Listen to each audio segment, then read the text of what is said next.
Perhaps one of the most revolutionary consumer products in recent history, the modern tampon continues to shape our lives in more ways than we probably know. From the beginning, it's been a product fraught with controversy that goes far beyond just regular health concerns. As a culture, we've been pretty shy about this topic, but maybe it's time we open up the conversation and ask, what's so special about the tampon and what's next for period hygiene?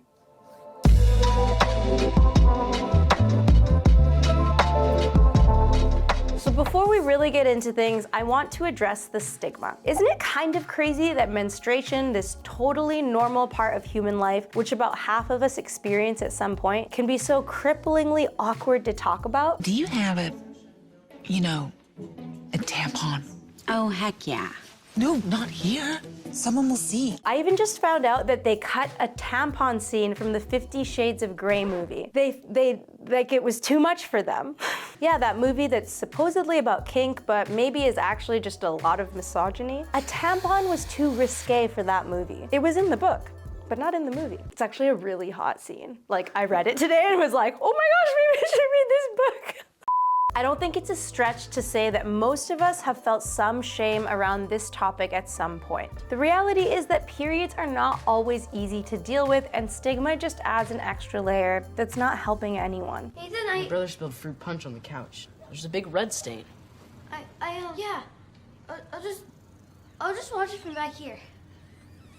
We've all heard our share of period horror stories, and most of those are with modern developments in hygiene. It's kind of crazy to think about the fact that most humans who have existed managed menstrual cycles without the options that we have today. But we humans have been incredibly resourceful throughout history. In ancient Rome, they made tampons out of wool. In Indonesia, they used vegetal fibers, and rolls of grass are said to have been used in parts of Africa. All of that's pretty impressive. Like, picture that first badass that was like, nah, fuck this. I got shit to do. Needless to say, not a whole lot of these historical options have been the most convenient or functional, which isn't a small problem. Poor menstrual hygiene comes with physical health risks such as infection, and to this day, there are people around the world who simply can't engage in regular activities while on their period. In some cultures, this means living in a totally separate dwelling specifically set apart for menstruation. It's hard to really understand how much that would impact your life. If you're confined at home because of your period, you're not working, you're not going to school, you're not going out for a night on the town, nada. And while I kind of think those of us who bleed probably should stay home and rest more, we don't really live in a world that allows for this. And for some, the lack of access can mean dropping out of school entirely, all because of the challenges around period hygiene. When you add on the pressure to be secretive, things get even more difficult. Before modern tampons, many of our options for containing blood were bulky and awkward, not something you can easily slip into your back pocket for a discreet trip to the bathroom. The world of period hygiene changed forever thanks to a woman who was able to open up about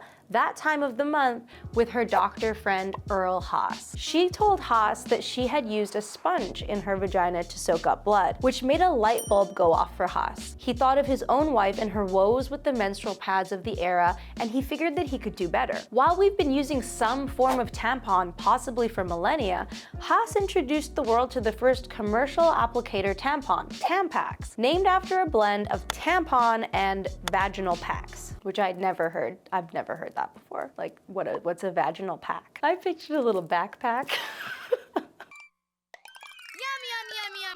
Delicioso! But he wasn't the only one part of the formation of Tampax as a brand. Haas had his design patented in 1933 before selling it to Gertrude Kendrick, the woman who got the world hooked on a totally new way of managing monthly flow, one that would continue changing lives for generations to come. The original Tampax was fairly simple: compressed cotton, a string, and a telescoping paper tube for easy insertion without touching the vagina. That last piece was key. If you view that area of your body as something dirty or taboo, and throughout history many of us have been trained to do that, you're not going to want to touch it at all. But Tampax allowed for a degree of separation between hand and vulva, giving it a very important edge over more hands-on options. There was, of course, still some hesitation around the product. Apparently, there's a myth that you can lose your virginity with a tampon.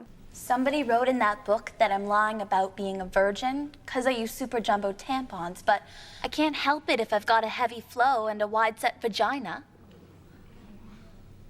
Yeah, I can't do this. Many at the time argued that the product was simply inappropriate, and yet this device was so friggin' useful that we just couldn't resist it, especially as we entered World War II and more women found themselves in active work positions. By the time the war was over, tampons were just an established fact. According to a survey from 1940 and 1944, about a quarter of women were already using tampons regularly. Moving forward, marketing and development was largely focused on one of the things that made Tampax most desirable: secrecy. For a long time, everything has been about making these products appear discreet and sanitary. They were designed to be small and inconspicuous, and advertisements did this awkward dance of euphemisms to avoid actually saying what these products were for. Mom, can I talk to you about my period? Of course, but since this is a TV commercial, I'll have to use confusing metaphors. In fact, in the US, ads for period products weren't allowed on television until 1972, and even then, the word period wasn't used on air until 1985. Does your life change once a month because of your period? Still using pads? Let me tell it to you straight.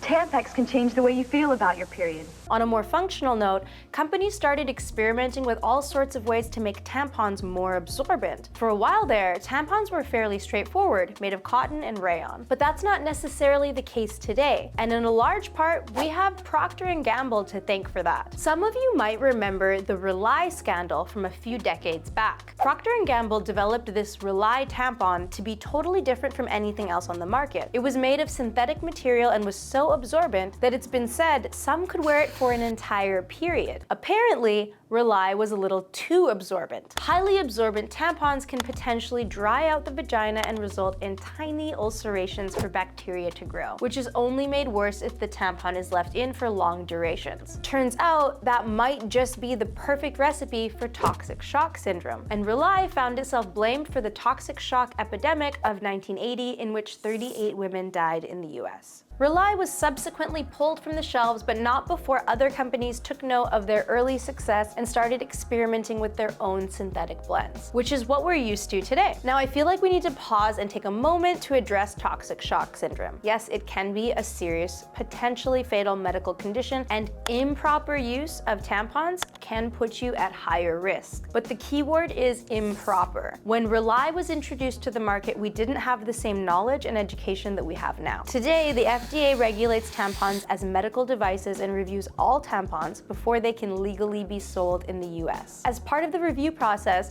they check to see if these products promote the growth of certain harmful bacteria, like the kind that causes toxic shock syndrome. We've also made significant improvements in how we label tampons and what we teach about them. You really do need to keep up with changing a tampon every 4 to 6 hours, 8 hours max. You also shouldn't be using tampons that are more absorbent than necessary. You don't want to dry out your vagina. Honestly, I wish I had known that little tidbit when I was a teenager, because teenage logic definitely had me picking a higher absorbency so I wouldn't have to deal with it as often, and I now see how stupid that was. Like, this is how I learned how to use a tampon. I read the instructions, I read about toxic shock syndrome, and so it was probably in there, but I definitely forgot and definitely did not remember how important it was. It's worth noting that you can get toxic shock syndrome even if you don't use tampons or even if you don't bleed. But the reality is that it is very rare. It happens to about 1 in 100,000 people, making it less common than Lyme disease. It's not something that we need to really worry about, but it's good to be aware of. While we're debunking tampon myths, I should also note that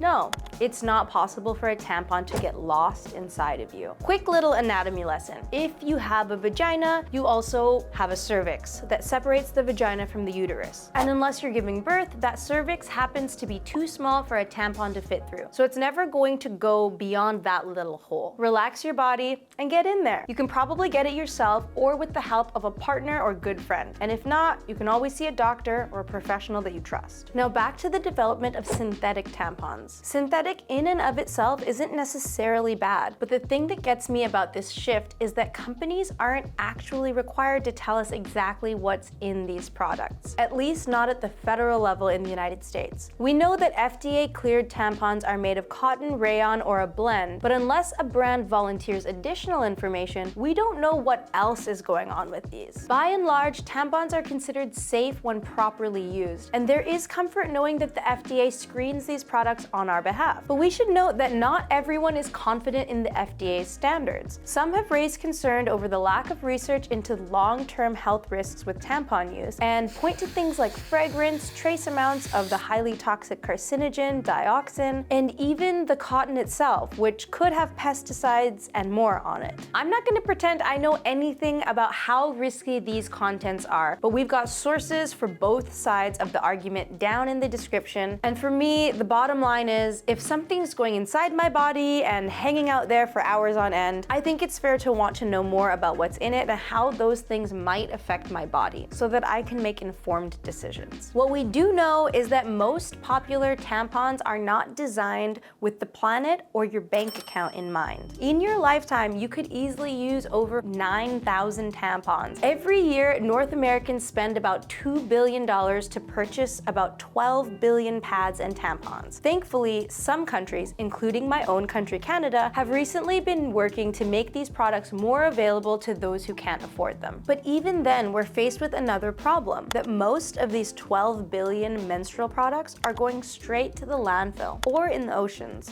Although apparently you shouldn't be flushing these. Many of the materials used in these products, from applicators to packaging, just aren't biodegradable and could feasibly take up to 8 centuries to fully break down. Thankfully, there are ways around this, and we're seeing more and more options focus on sustainability and toxin-free design for those who are concerned about that. We can't possibly get into all of them, but I will tell you one simple hack if you want to save a buck and the planet. Menstrual cups. Believe it or not, the first modern commercially sold menstrual cup was patented in 1937, and yet somehow it still feels like a recent development. In the last few years, people are really getting into cups.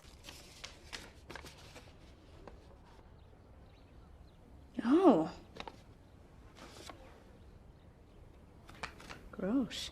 Basically, these are just flexible little cups, usually made from medical grade silicone, that just sit in the vagina collecting blood for up to 12 hours. You heard that right, 12 hours. There are of course exceptions, but often you only have to take these out twice a day. Dump out the blood, wash it out, and put it back in. Bada bing, bada boom. You can move on with your day and maybe even forget for a moment that you're on your period. A menstrual cup does of course cost more than a tampon up front, but then you only need the one cup until it needs replacing.